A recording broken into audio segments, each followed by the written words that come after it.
어머니가 돌아가셨어. 남편의 목소리는 수화기 너머에서 끊어질 듯 떨리고 있었습니다. 손에 쥔 그릇이 미끄러져 바닥에 부딪힐 뻔했죠. 순간 제 가슴 속에서는 믿기지 않는 안도감이 스쳐갔습니다.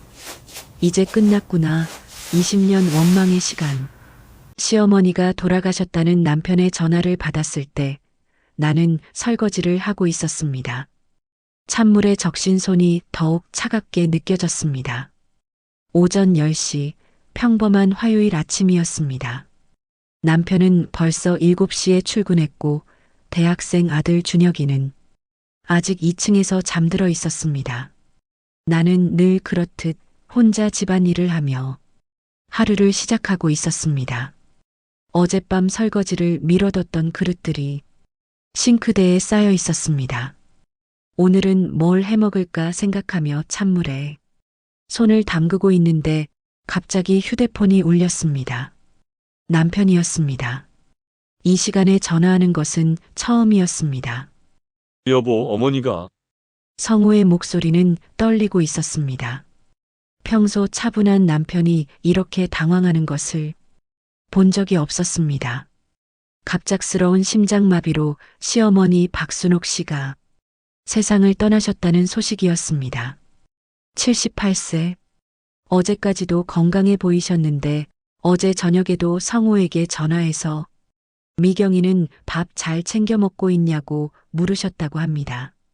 나는 놀랐습니다. 손에서 그릇이 미끄러져 떨어질 뻔했습니다.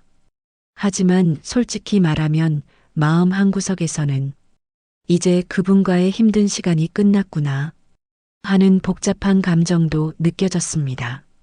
그런 내 마음이 나쁜 것인지 궁금했습니다. 20년을 함께 살았는데 왜 이렇게 남 같을까 싶었습니다. 지금 어디세요? 병원이야. 구급차가 왔을 때 이미. 성우의 목소리가 더욱 작아졌습니다. 나는 급히 손을 닦고 2층으로 올라가 준혁이를 깨웠습니다.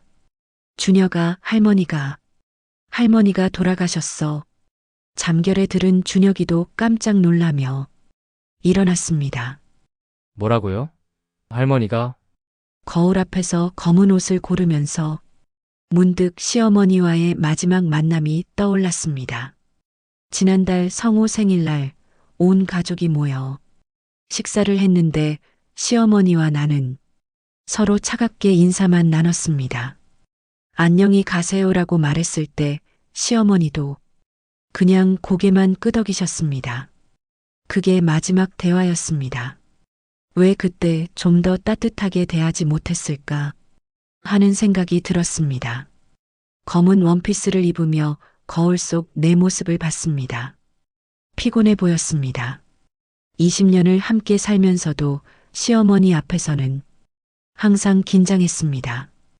혹시 내가 뭔가 잘못하지 않았을까, 뭔가 부족하게 보이지 않을까 하는 마음 때문이었습니다. 장례식장으로 향하는 차 안에서 성우가 말했습니다. 어머니가 마지막에 미경이 이야기를 하셨대. 뭐라고요? 나는 깜짝 놀랐습니다. 시어머니가 마지막에 내 이야기를 하셨다니요? 그냥 미경이가 고생 많았다고. 간병인 아줌마가 그러더라. 간병인이 있으셨다고요? 응. 한 달 전부터 몸이 많이 안 좋으셨나 봐. 우리한테는 말씀 안 하시고. 나는 아무 말도 할 수 없었습니다. 시어머니가 아프셨는데 우리가 몰랐다니. 그리고 마지막에 나를 생각해 주셨다고 합니다. 그런데 왜 살아계실 때는 한 번도 그런 마음을 보여주지 않으셨을까 싶었습니다. 장례식장으로 향하는 차 안에서 나는 시어머니와의 20년 갈등사를 하나하나 떠올렸습니다. 차창 밖으로 지나가는 풍경을 보면서도 머릿속은 온통 과거의 기억들로 가득했습니다. 시어머니는 늘 나를 부족한 며느리로 보셨습니다. 음식 솜씨부터 집안 정리, 아이 교육, 심지어 남편 돌보는 방식까지 모든 것이 마음에 안 드셨습니다. 신혼 초가 가장 힘들었습니다. 결혼하고 한 달쯤 지났을 때 시어머니는 내가 끓인 국을 한 수저 떠보시고 우리 아들이 좋아하는 미역국 맛이 이상하네라고 말씀하셨습니다. 나름 어머니께 배운 대로 정성껏 끓였는데 그날 밤 남편에게 우리 어머니가 끓인 미역국이 어떤 맛인지 가르쳐 달라고 부탁했던 기억이 납니다. 그때부터 주눅이 들기 시작했습니다. 더 힘들었던 것은 시어머니만의 요리 방식이 있다는 것을 나중에 알게 되었을 때였습니다. 미역국에 다시마 우린 물 대신 멸치, 육수를 써야 한다는 것이었습니다. 그런데 그런 것은 미리 말씀해 주시지 않고 나중에 역시 우리 집 맛이 아니야라고 하셨습니다. 준혁이가 태어났을 때도 마찬가지였습니다. 애가 너무 말라 빠졌어. 엄마가 먹는 걸 잘못 먹나? 산후조리 중인 나에게 하신 말씀이었습니다. 당시 나는 밤마다 젖이 잘 안 나와서 힘들었는데 시어머니는 내 탓이라고 하셨습니다. 산후 우울증까지 겹쳐서 정말 힘든 시기였는데 위로는커녕 더 큰 스트레스를 받았습니다. 미경아, 우유라도 좀 많이 마셔. 젖이 안 나오면 어떡해? 매일 같은 말씀을 하셨습니다.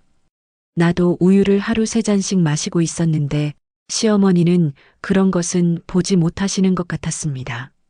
명절 때마다 들어야 했던 비교는 더 견디기 힘들었습니다.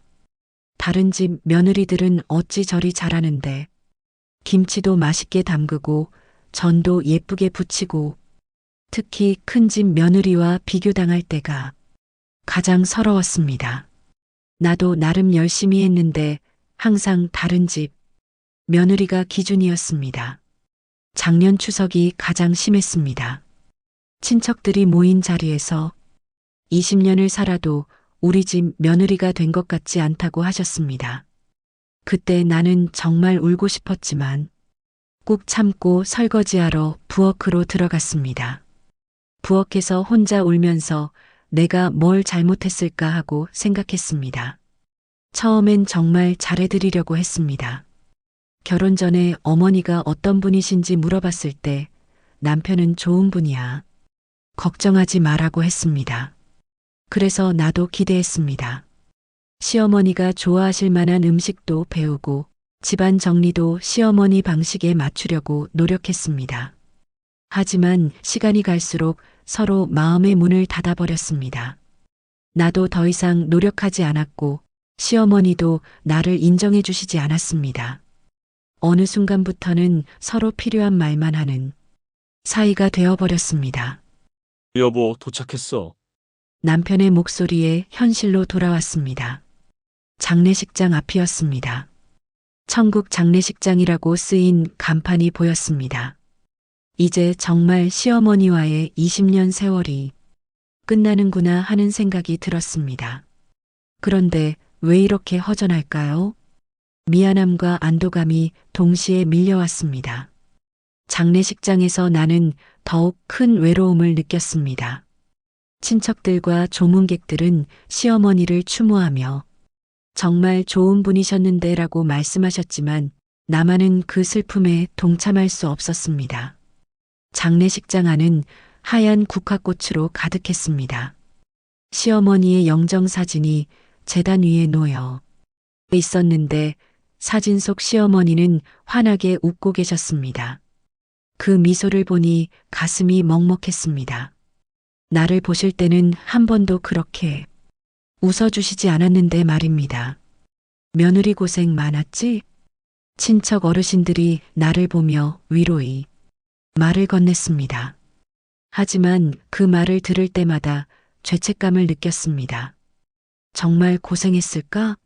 아니면 내가 시어머니를 미워한 것일까?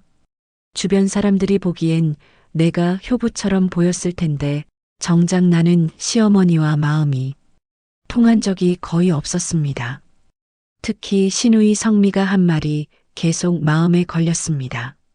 성미는 평소에 자주 얼굴을 보지 못했는데 오늘 장례식장에서 만나니 많이 야위어 보였습니다.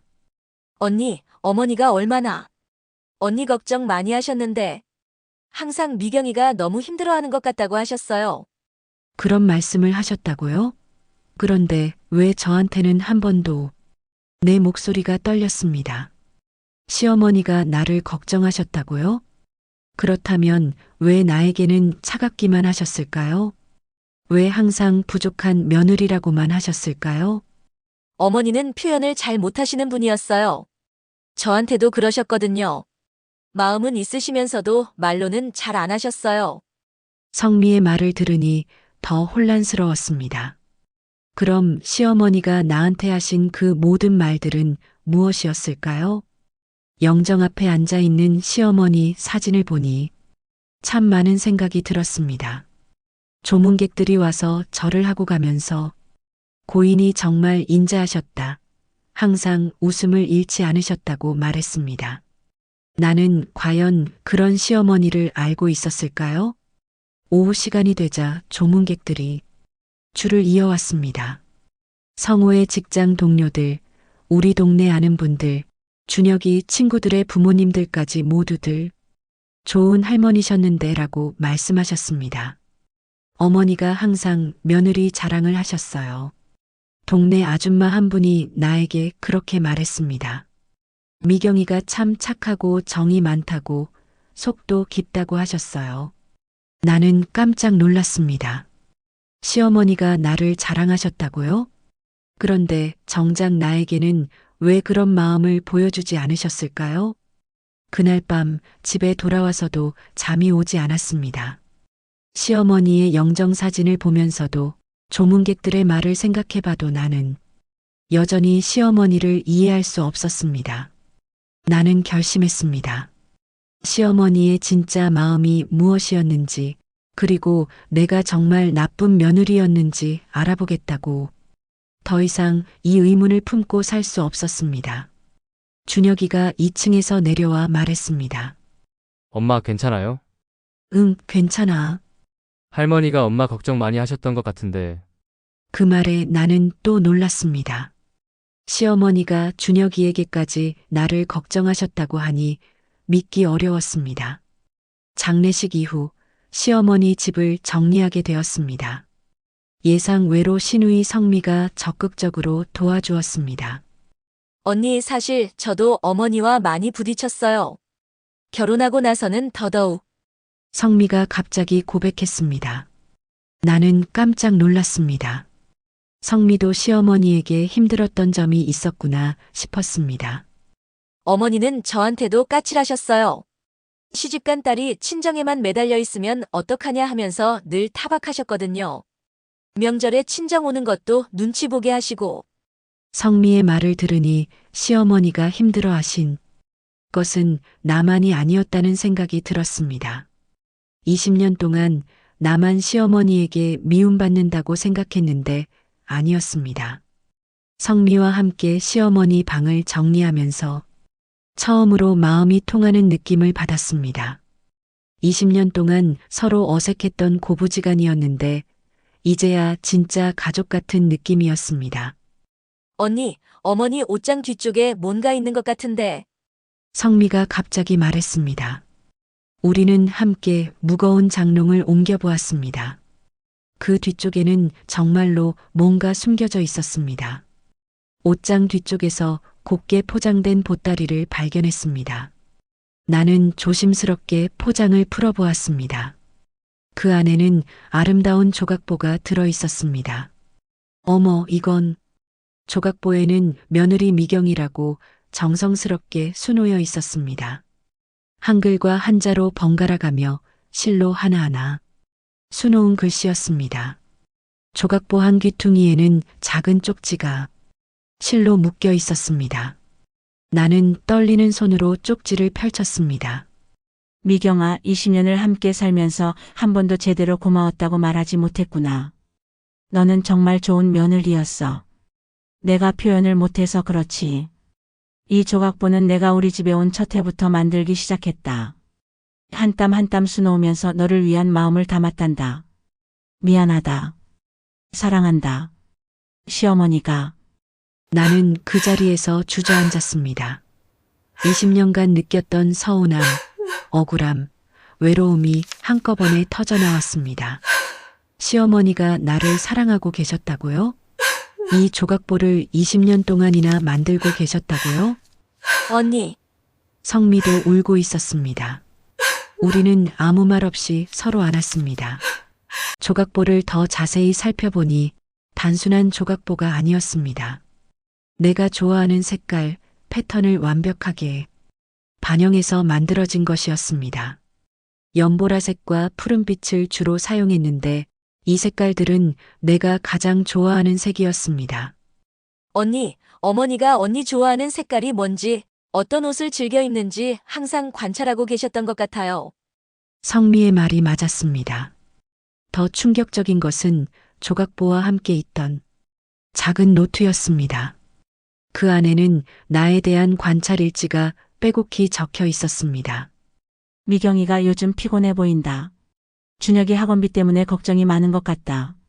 미경이가 좋아하는 나물이 무엇인지 알겠다. 다음에 도라지 무침을 해줘야겠다. 미경이한테 미안한 말을 했다. 어떻게 사과해야 할까? 말로는 어색하고. 조각보의 마음을 더 담아야겠다. 노트를 읽으면서 나는 더 큰 죄책감에 휩싸였습니다. 시어머니는 나를 이렇게 자세히 관찰하고 사랑하고 계셨는데 나는 왜 그 마음을 전혀 몰랐을까?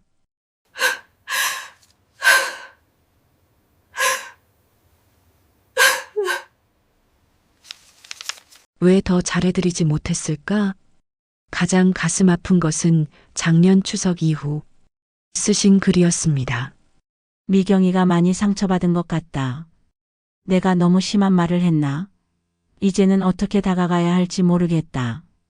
조각보를 완성해서 전해주고 싶은데 받아줄까? 시어머니도 나에게 다가가고 싶어 하셨던 것이었습니다. 하지만 나는 마음의 문을 닫아버렸습니다. 서로 사랑하고 있었는데 왜 이렇게 엇갈렸을까 싶었습니다. 그날 밤 나는 시어머니의 영정 앞에서 혼자 앉아 있었습니다. 조각보를 무릎에 덮고 시어머니께 마지막 대화를 시도했습니다. 어머님, 제가 정말 몰랐습니다. 이렇게 저를 생각해주고 계셨던 줄. 영정 속 시어머니는 여전히 환하게 웃고 계셨습니다. 나는 조각보를 어루만지며 20년을 되돌아봤습니다. 어머님이 저에게 매번 지적하시고 뭐라고 하실 때 저는 미움을 받고 있다고만 생각했습니다. 하지만 어머님은 저를 더 좋은 며느리로 만들어주려고 그러셨던 것이군요. 저를 진짜 딸처럼 여기셨기 때문에 왜 이렇게 돌아가신 후에 알게 하십니까? 살아계실 때 말씀해 주시지. 나는 시어머니와의 모든 기억을 다시 떠올렸습니다. 이번에는 다른 관점으로 바라보았습니다. 시어머니의 잔소리들이 사실은 관심과 걱정의 표현이었다는 것을, 자신만의 방식으로 사랑을 표현하고 계셨다는 것을 깨달았습니다. 어머님, 저도 잘못했습니다. 어머님 마음을 헤아리려고 노력하지 않았습니다. 그냥 제 방식대로만 생각했습니다. 조각보 한 귀퉁이에서 아직 마저 수놓지 못한 실오라기를 발견했습니다. 어쩌면 시어머니는 마지막까지 나를 위한 무언가를 준비하고 계셨던 것 같습니다. 이제 알겠습니다, 어머님. 어머님의 사랑을. 늦었지만 이제라도 알게 해주셔서 감사합니다. 저도 어머님을 사랑합니다.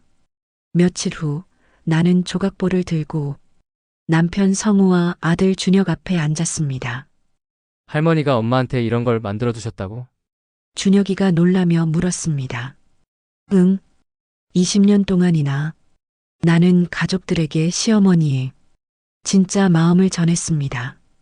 그리고 나도 시어머니를 오해했었다는 것을, 이제라도 그 사랑을 알게 된 것이 감사하다는 것을 털어놓았습니다. 남편이 말했습니다. 어머니가 항상 말씀하셨어. 미경이가 고생 많다고. 내가 더 도와줘야 한다고. 정말요? 어머니는 미경이를 정말 딸처럼 생각하셨어요. 다만 표현을 잘 못하셨을 뿐이에요. 나는 조각보를 정성스럽게 펼쳐 거실 테이블에 깔았습니다. 그 위에 시어머니의 영정 사진을 놓고 시어머니가 좋아하시던 둥글레차를 한 잔 올려드렸습니다. 어머님, 이제 알겠습니다. 어머님의 사랑을. 늦었지만 이제라도 알게 해주셔서 감사합니다. 저도 어머님을 사랑합니다. 준혁이가 내 어깨에 손을 올렸습니다. 엄마, 나중에 나도 결혼하면 우리 마누라한테 잘해줄게요. 할머니처럼 마음은 있는데 표현 못하는 일은 없게. 그 말을 들으니 마음이 따뜻해졌습니다. 시어머니의 사랑이 이제 다음 세대로 이어지는 것입니다. 조각보 한 귀퉁이에서 발견한 미완성 실오라기를 보며 생각했습니다. 어쩌면 이 사랑의 실은 영원히 끊어지지 않고 계속 이어질 것입니다. 나에게서 준혁이에게 그리고 언젠가 올 며느리에게까지 이어질 것입니다. 나는 조각보를 어깨에 두르고 거울을 봤습니다. 조각보가 나를 감싸 안는 것처럼 느껴졌습니다. 시어머니의 사랑이 지금도 나를 감싸주고 있는 것 같았습니다. 이제 나도 이 사랑을 잘 표현하겠습니다. 준혁이에게 그리고 언젠가 우리 가족이 될 며느리에게도 따뜻한 마음을 제대로 전하겠습니다. 시어머니가 못다 하신 그 사랑의 조각보를 내가 이어서 완성해 나가겠습니다. 조각보를 곧게 접으며 마음속으로 다짐했습니다. 가족의 사랑은 때로는 서투른 모습으로, 때로는 늦은 깨달음으로 전해집니다. 하지만 그 사랑은 결코 사라지지 않고 다음 세대로 이어진다는 것을 이제 알았습니다. 시어머니, 고마워요. 그리고 사랑합니다.